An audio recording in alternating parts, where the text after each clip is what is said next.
여러분 안녕하세요. 좋은 주식팀입니다. 좀 잘 가나 싶었던 주가가 오늘은 또 눌렸습니다. 난데없이 또 미국과 중국의 어떤 대결 양상이 또 펼쳐지면서 일단 중국 증시가 폭락을 했고요.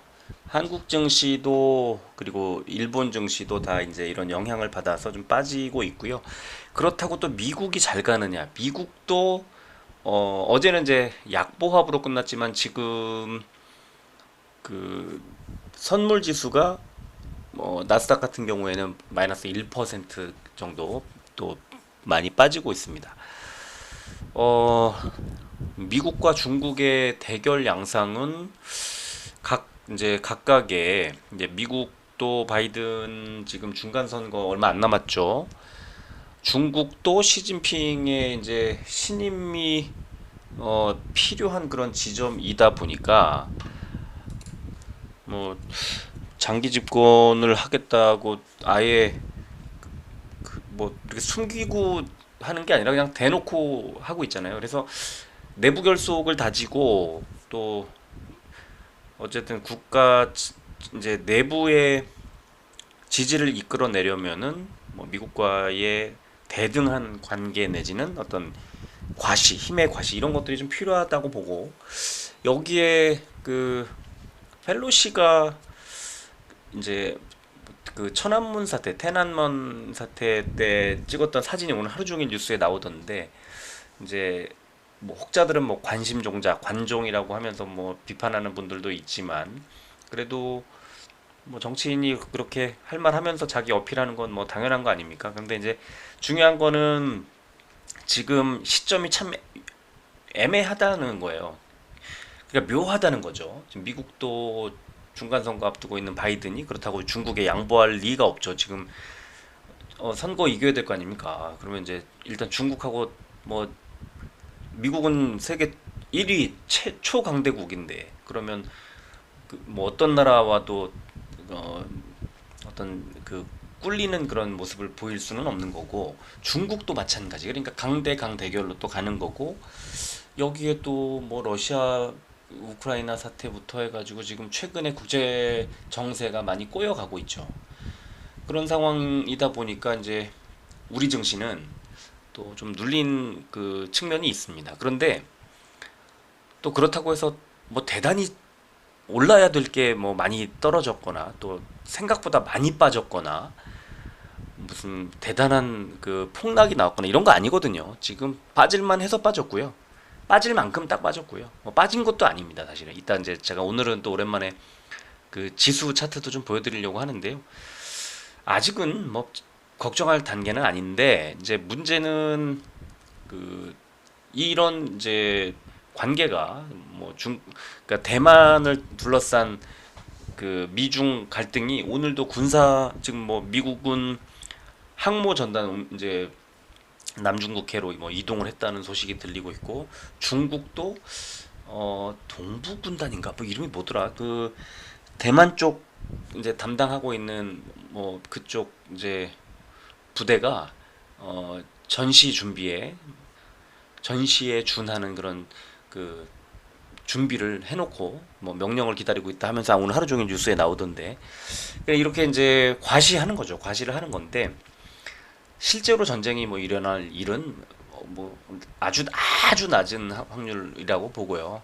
이제 이러다가 어느 정도 시점이 되면 또 언제 그랬냐는 듯이 또 화해를 하고 또 화해의 제스처를 하는 거죠. 근데 이제 그럴 수밖에 없는 게 일단 경제가 무너지게 놔둘 수는 없는 거거든요. 그럼 지금 전쟁이 문제가 아니고 뭐 경제가 각국 자국 경제가 둘 다 무너지면은 당연히 지지를 받을 수 없는 거죠. 그래서 어느 적당한 선에서 이제 그 어쩔 수 없이 뭐 하기 싫어도 타협을 하게 될 텐데 그 시점이 또 언제쯤일까? 그럼 뭐 그런 것도 지금 시장의 이제 그 분위기와 맞물려서 가겠죠. 그래서 적당한 시점, 그러니까 적당히 최근에 또 좀 어느 정도 올랐기 때문에 적당히 좀 눌려갈 필요가 있다 하면 여기서 또 어느 정도 눌리고 나면 다시 올라갈 필요성에 의해서 이제 가게 되겠죠. 그래서 그거는 무슨 대단한 악재가 나오거나 그런 건 아니니까 너무 걱정할 필요는 일단 없다는 그런 말씀을 드린 거고요.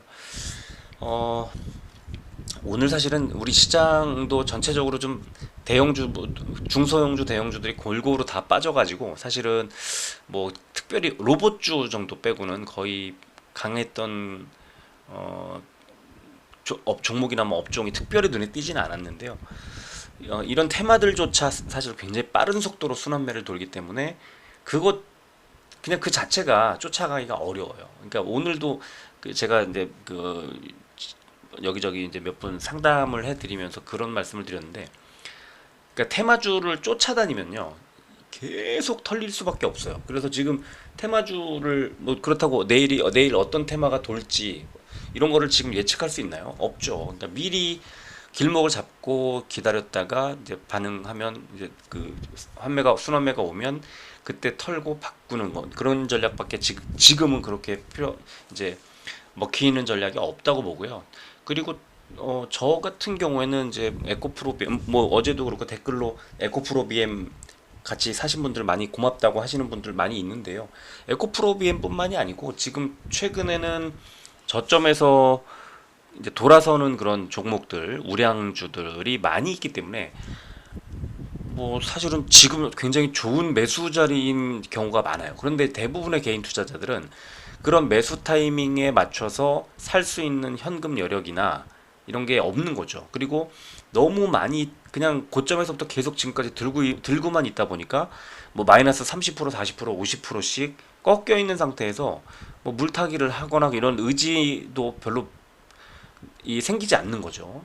근데 그때 만약에 이제 덜어내고 손절을 했거나 아니면 좀 비중을 줄여서 현금을 어느 정도 갖고 있다면 지금 물타기를 하거나 하는 타이밍이 완전히 좋은 타이밍이 너무 많은데 그런 것들이 좀 안타깝더라고요. 그래서 지금이라도 시장은 마냥 올라가거나 마냥 빠지거나 하지 않거든요. 그래서 어느 정도 올라가면은 적당히 비중을 줄여서 현금을 채워놓고 수익을 실현하고, 어느 정도 빠지면 다시 어 조금 매수를 더 하고 물타기를 하고 불타기를 하고 해서 또 수익을 극대화하는 전략이 상당히 중요합니다.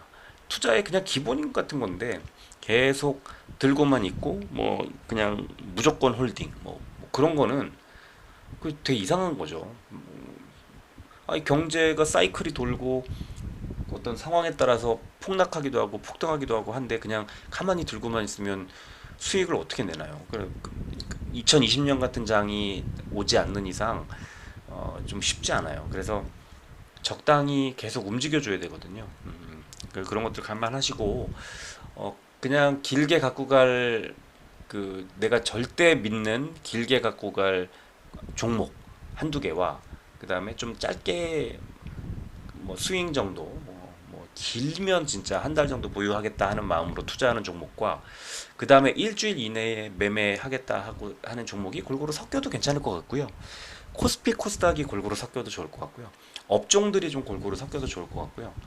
그래서 저도 좀 갖고 있는 종목들 겹쳐 있는 업종이 최근에 단기로 좀 보고 사고 있는 종목 하나가 바이오 종목이 하나 있어서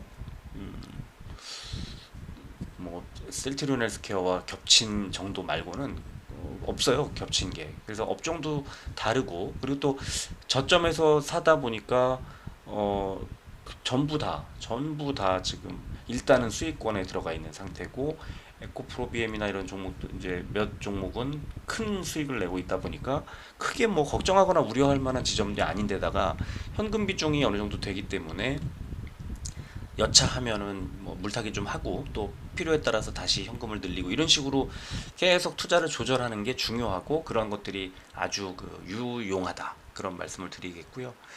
그 다음에 오늘 아침 그러니까 오늘부터 이제 계속 최근에 이제 매수하자고 말씀을 드리면서 이제 종목도 골라드리고 있고, 그런데 일단은 제가 이제 어제 FNF하고 현대 미포조선 두 종목 말씀을 드리면서 굉장히 아까워했었잖아요. 오늘 아침에 그걸 이제 그려서 보여드렸는데 그 브리핑에다가, 그래서 이 종목들을 언제쯤 매수를 하고 여기서 왜 매수를 했으면 좋았는지 이런 것들을 보여드렸더니 굉장히 좋아하시더라고요. 그래서 앞으로 화요일, 목요일마다 아침에 이제 그렇게 써드리기로 했기 때문에 일단 월수금과 화목의 아침에 써드리는 내용들이 좀 달라질 것 같고, 당분간은 이제 어떤 눌림을 이용해서 비중을 조금씩 늘려가는 그런 전략을 추진하도록 할 겁니다. 그래서 계속 말씀드리고 있었고요.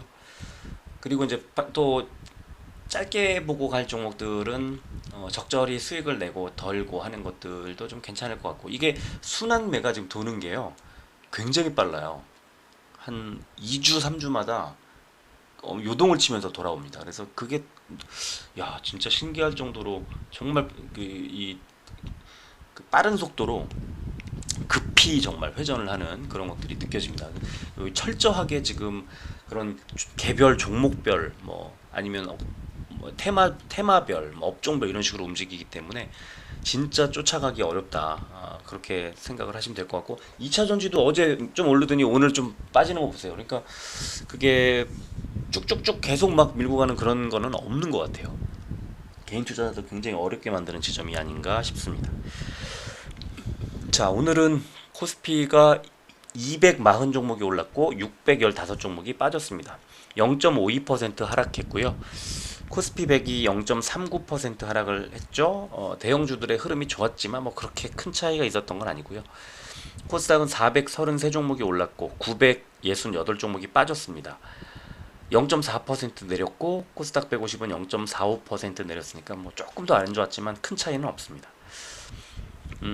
코스피는 기관이 왕창 거의 6천억 원 정도 팔았고, 외국인과 개인이 거의 비슷하게 매수를 했고요. 코스닥은 개인만 샀습니다. 그래서 코스닥은 좋을 수가 없었네요, 그죠? 그리고 이제 오늘 보면은 일본 니케이가 1.42%, 상해가 마이너스 2.26%, 홍콩 항생이 마이너스 2.36% 빠졌습니다. 그러니까 오늘 아시아 증시 다른 데 빠진 거에 비하면 한국 증시 그나마 괜찮았던 거고요. 지금 미국 나스닥 선물이 마이너스 1% 정도 빠지고 있는데, 이따가 이제 좀 마무리할 때 한 번 더 보여드리도록 하고요. 원달러 환율은 0.05% 올랐고 국제유가는 4.8%가 내렸습니다. 요즘에 기름 들어가 보면 주유소에 가 보면은 기름이 이렇게 많이 떨어진 것을 느낄 수가 좀 있습니다. 그래서 기름도 마찬가지죠. 기름값이 빠질 때는 최대한 천천히 넣어야죠. 그리고 오를 때는 하루라도 빨리 넣는 게 더 좋고, 지금은 하락세이기 때문에 천천히 기름을 채우는 게 좋지 않나 싶습니다. 자, 코스피는 어제 해외 증시 약세 등으로 하락 출발한 이후 미중 갈등 그리고 안전자산 선호 확대에 따른 미국 국채금리 급락 영향으로 아시아 증시가 급락세를 보이는 가운데 기관들의 매도세가 나왔다. 코스닥은 어제 나스닥의 바이오테크 지수 급락 등의 영향으로 기관 외국인의 동반 매도세가 나왔다. 이런 분석이 나왔고요. 코스닥은 미국 경기 둔화 우려 및 미중 갈등 여파로 하락 마감했다. 이런 제목으로 어제 미국 증시가 제조업 PMI 지수 하락에 경기 둔화 우려가 커지면서 약세를 보인 영향으로 하락 출발한 지수가 미국 하원 의장의 대만 방문 소식에 미중 군사적 긴장감 고조 및 아시아 증시가 약세를 보인 영향으로 0.4% 하락했다. 이렇게 분석이 나왔습니다. 그리고 시총 상위주들 대부분 약세를 보인 가운데 삼성전자의 무인 공장 도입 보도에 로봇 관련주들이 강세를 보였다. 이런 분석이 나왔습니다. 자, 시총 상위주 보겠습니다. 오늘은 시총 상위주들이 또 빨간색이 몇 개 안 보입니다. 그나마 삼성전자가 좀 그래도 0.65% 버텨주면서 지수의 그 급락을 좀 막은 게 아닌가 싶고요. 현대차와 기아가 상승. 그래서 자동차주 오늘 좋은 흐름이 나왔습니다. 빠진 종목은 카카오가 거의 3%대 2.97% 정도 빠졌고, 삼성 바이오로직스, 삼성 SDI, 포스코홀딩스가 마이너스 1%대 하락이 나왔습니다. 그리고 셀트리온은 0.8% 하락했습니다. 코스닥은 코스피보다는 더 나았지만 일단 시총 1, 2, 3위가 나란히 빠졌고, 에코프로 BM이 특히 마이너스 1.72% 제일 많이, 시총 상위주 중에 제일 많이 빠졌고요. 그 다음에 셀트리온 헬스케어도 0.28%. 막판에 이제 낙폭을 좀 줄였죠. 그리고 HLB와 스튜디오 드래곤의 흐름이 좀 좋았습니다. 그리고 업종 보면은 코스피는 어제 안 좋았던 음식료업이 제일 좋았는데 샘표식품이 5.66%, 사조대림과 농심이 2%대 상승이 나왔고요. 어, 안 좋았던 업종, 철강금속 업종이 제일 안 좋았는데 SHD 마이너스 6%대, NI스틸과 대호 AL이 마이너스 4%대 하락을 했습니다. 그리고 코스닥은 기계 장비 업종이 제일 좋았는데요. 일단 오늘 로봇주 유일 로보틱스 상한가가 나왔고, 아스플로가 또 이제 무상증자 이슈로 또 상한가가 나왔습니다. 한 주당 두 주씩인가요? 무상증자를 했던데 그렇게 뭐 반도체 회사죠. 그래서 일단은 그 상한가가 이렇게 두 종목이 나온 데다가 넥스턴 바이오가 22%대, 파라텍이 11%대, 휴림 로봇과 T 로보틱스 이런 종목들이 좋은 흐름이 나왔고요.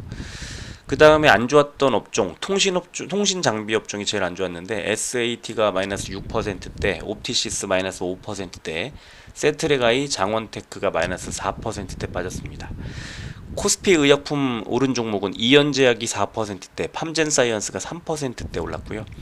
하락한 종목은 광동제약이 마이너스 4%대, 일동홀딩스와 에이프로젠제약이 마이너스 3%대 하락했습니다. 코스닥 제약은 SCM 생명과학이 8.5%대, 보로노이가 7.65%, 또 브리지바이오 테라피틱스가 6%대 올랐고요. 그 다음에 빠진 종목은 아이큐어, 휴젤, BC월드 제약이 나란히 마이너스 4%대 하락을 했습니다. 공매도는 255억 원이 늘었고요. 코스피의 SK하이닉스가 줄었고, 코스닥은 심택이 거래 대금이 크게 줄었습니다. 그리고 거래 대금 상위 종목은 코스피의 삼성 SDI, SK하이닉스, 현대중공업, 삼성전자, LG화학 순이었고요. 코스닥은 에코프로 BM, LNF, 시젠, 심택, 위메이드 순이었습니다. 거래 비중 상위 종목은 코스피의 W게임즈, 금호타이어, 대한유화, 메리츠금융지주, 영풍순이었고요. 코스닥은 원익 IPS, 아미코젠, 헬릭스미스, 이베스트 투자증권, 코미팜 순이었습니다. 자, 오늘 이제 한국은행이 내부 회의를 통해서 7월 소비자 물가가 6.3% 이제 올랐는데 당분간 이렇게 6%를 넘는 그런 오름세를 이어갈 것이다. 물가 6% 엄청난 거거든요. 그래서 지금 이게 이제 그 한국은행이 예측하는 예측 그 범주 내에 들어가 있다고 얘기를 했고요. 또 지금 물가 상승 속도가 상반기에 비해서는 좀 완화가 됐고 하반기에도 좀 높은 고물가가 이어지겠지만 상반기보다는 좀 완화될 가능성이 있다. 이렇게 이제 얘기를 해서요.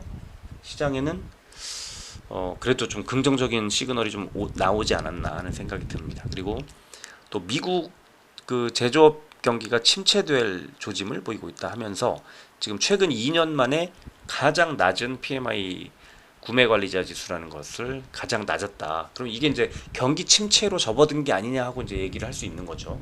그렇다면은 사실은 경기 침체 우려가 나오면요. 금리 인상의 속도를 조절할 수밖에 없습니다. 그런 점에서 보면은 지금 현재를 진단하는 수치로는 상당히 좋지 않지만 이제 앞으로 금리를 올리는 속도가 좀 아무래도 좀 더디지 않을까, 가파르게 올리지 못하지 않을까 하는 측면에서는 또 긍정적인 또 그런 생각도 들어서 이거 잘 봐야 되지 않을까 싶습니다.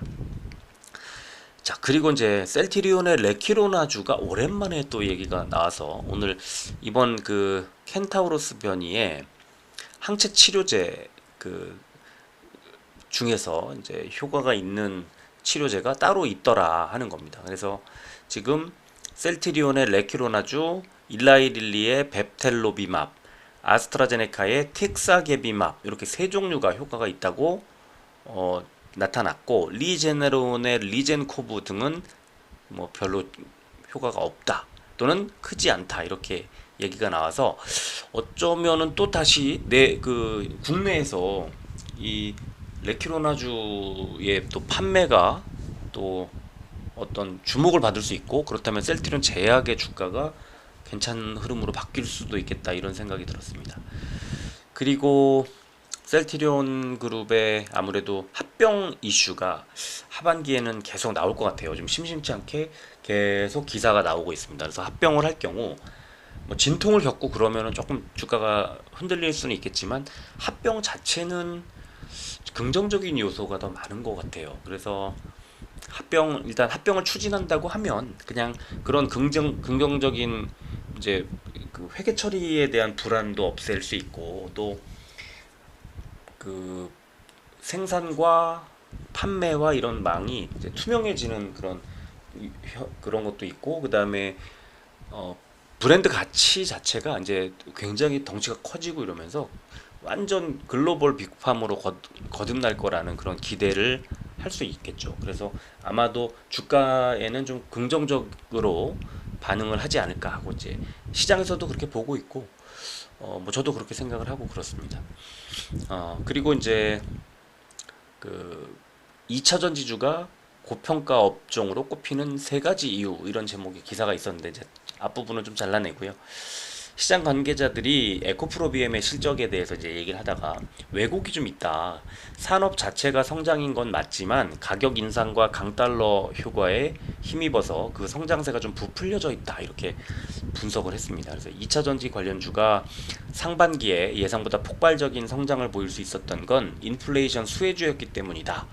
그래서 2차 전지는 원가가 오르면 판매가에 100% 전가할 수 있는 구조였던 데다가 강달러 효과까지 봤다고 짚었다. 그래서 지금 2차 전지 원재료인 니켈 가격이 고점 대비 상당히 하락한 상태고 환율도 하반기에는 한풀 꺾일 거기 때문에 같은 물량을 팔아도 지금 같은 실적이 찍히기 어려울 수 있다. 그래서 내년 2, 3분기쯤 되면은 올해 실적이 이제 역기저 효과로 무슨 말이냐면 올해 실적이 너무 좋았기 때문에 올해 대비 얼마 오르지 못한다는 거죠. 그래서 오히려 주가에는 부정적으로 영향을 미칠 수 있다 이런 건데요. 그럴 수도 있을 것 같기는 해요. 이제 생각보다 너무 많이 나왔기 때문에 특히 에코프로비엠이 이번 2분기 실적이 그냥 그 시장의 컨센서스의 정도에서 약간만 많이 나왔어도 좋았을 텐데 지나칠 정도로 너무 좋게 나와서 그게 내년 2분기 정도 되면은 좀 부담으로 작용할 수도 있겠다. 이거를 깨려면 어떻게 해야 되냐면 매출이 훨씬 많이 나와서 그 올해 수준보다 조금 그러니까 이렇게 되면은 이제 그거잖아요. 그 증권사들이 예측하는 그 컨센서스가 낮아질 수 있거든요.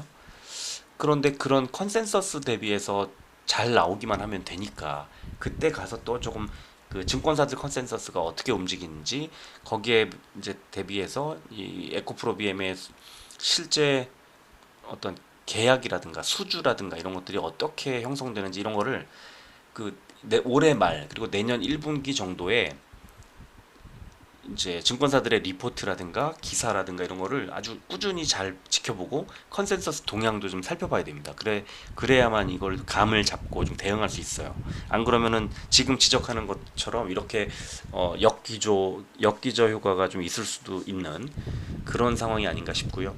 또 이제 여기다 말씀을 제가 안 드렸는데 내일 카카오 게임즈 그 실적 발표가 있어가지고요. 게임주들은 또 카카오 게임즈 실적이 좀 관심을 좀 받지 않을까 싶고 또 위메이드도 카카오 게임즈 실적에 따라서 이제 같이 움직일 수 있습니다. 또 카카오 게임즈까지도 실적이 굉장히 안 좋게 나와버리면 위메이드라든가 다른 게임즈들의 또 동반 하락이 있을 수 있기 때문에 좀 조심해야 된다. 근데 어차피 또 실적을 발표한 뒤에는 또 올라갈 수도 있는 그런 다음 분기에 대한 기대 때문에 또 올라갈 수도 있어서 내일 실적 발표 상황이 어떻게 될까 좀 궁금해지는 대목입니다. 자, 수급은 오늘 뭐 시장 분위기가 좋지 않았기 때문에 안 좋았습니다. 역시 셀트리온 개인만 매수를 했고요.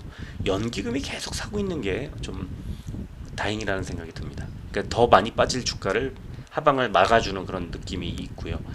헬스케어는 개인과 함께 외국인이 한 2,000주 매수가 들어왔습니다. 그래서 오히려 이렇게 주가가 크게 빠지지 않았던 거고요. 연기금과 투시는 계속 사고 있습니다. 제약은 개인만 매수. 그래서 주가가 조금 빠졌고요. 위메이드도 개인만 매수. 오늘 많이 빠졌죠. 1,700원이 빠졌는데요. 일단은 위메이드는 지금 좀 조심해야 되는 구간이라고 봅니다. 오늘 그 21선을 굉장히 크게 이제 하락하면서 다시 반등이 어려울 지도 모르는 그런 상황이거든요. 일단 이제 차트 보면서 좀 자세히 말씀드리고요. 에코프로비엠은 개인만 매수, 외국인이 10만 주, 기관이 16,000주를 매도했는데요. 역시 어제 좀 많이 올라서 오늘 좀 많이 빠졌습니다. 그러니까 하루 만에 거래량도 절반 이하로 뚝 떨어졌고요.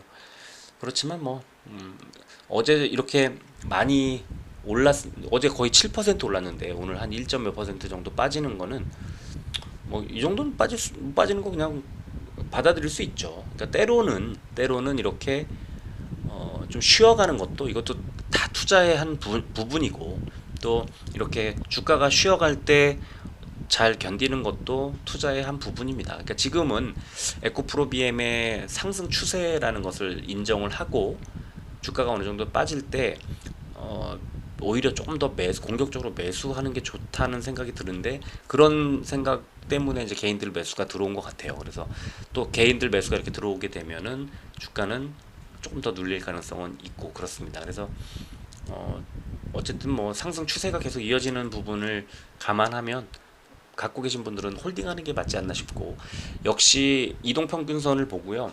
뭐 11선이나 20일선이나 특정 지점에 이거보다 하향 이탈하면 팔겠다, 이런 마음을 새기고 투자를 하셔야 됩니다. 안 그러면 또 굉장히 크게 당할 수 있어요.